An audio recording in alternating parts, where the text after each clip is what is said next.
Hey, so this is going to be my review of the Vaxee NP-01s wireless. Let's get into it. The mouse comes in at 140 euros in Europe.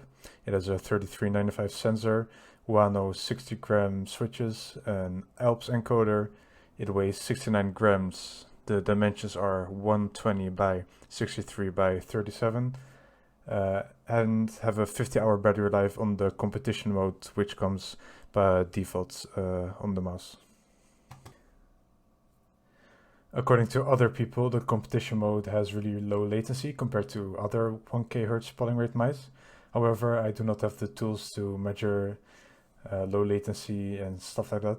So all I can say is that it feels good in game, but I didn't really feel a big difference between XM2WE and this, which supposedly has better low latency.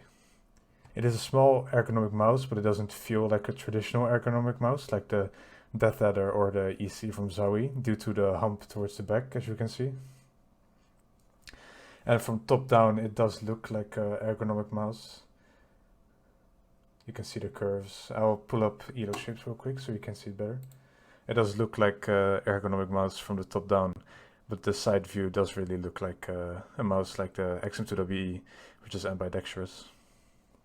If you're looking for a mouse that feels like a traditional ergonomic mouse like the Death Adder, this will probably not be for you, and this will not be what you're looking for.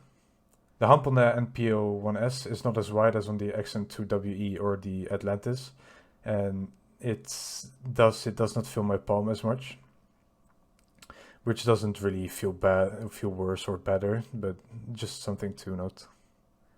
The NP-01s is smaller in every dimension compared to the XM2WE, which used to be my main mouse. When using gaming mice like the X2 and the XM2WE, I've had thoughts of trying out mice with smaller grip widths, which potentially could be better. And after some time on the NP-01s, I can say that I actually prefer the smaller grip widths. I cannot say that the grip width on the NP-01s is the main factor for me liking the mouse, but it definitely feels better than the wider grip widths on the other mice I just mentioned.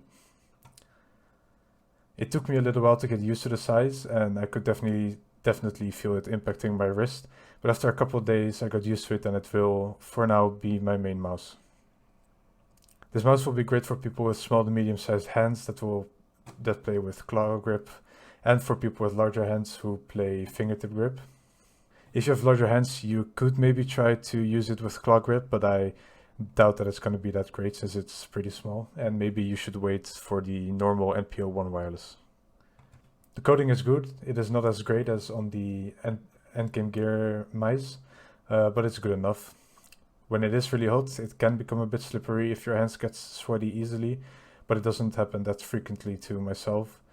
But I will most likely get some core pad grips to eliminate the minor issue that happens sometimes. The Wano 60 gram switches are great. They are light and do not have a big amount of tactility like I had on the Atlantis OGV2. They are really spammable. There's barely any pre-travel and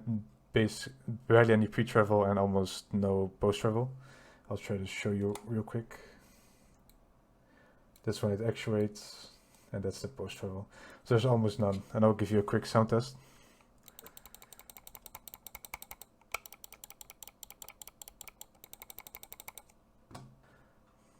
The scroll wheel is nice. It has a slight defined steps, which means that you can use it for both cycling weapons or grenades in game, but also scroll jumping because it doesn't hinder with really well-defined steps like something on the Zowie mice, for example, used to have on the EC2B.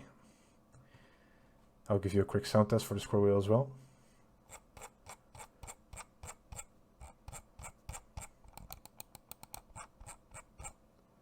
Not really use the side buttons in game, only when browsing, but they feel fine, and like the main clicks, they have barely any pre-travel and a small amount of post-travel. The mouse feet are fine, nothing special in my opinion. I love the bigger skate design than the four-corner designs some mice have. They're a bit on the medium to slow side when it comes to speed, which I do not have any issues with. If you are looking for skates which are faster, I can recommend getting some third-party skates when buying the mouse as well. Overall, I'm really happy with the mouse. It took some time to get used to, but over time I got more used to it, and I think that I will like it more and more over the coming weeks when using it even more. So I can highly recommend this mouse for people with small or medium-sized hands for claw grip, or fingertip grip for people with large hands. So yeah, that was the video. Let me know what you thought of the video. Leave a like if you liked it, sub if you haven't already, and see you next time.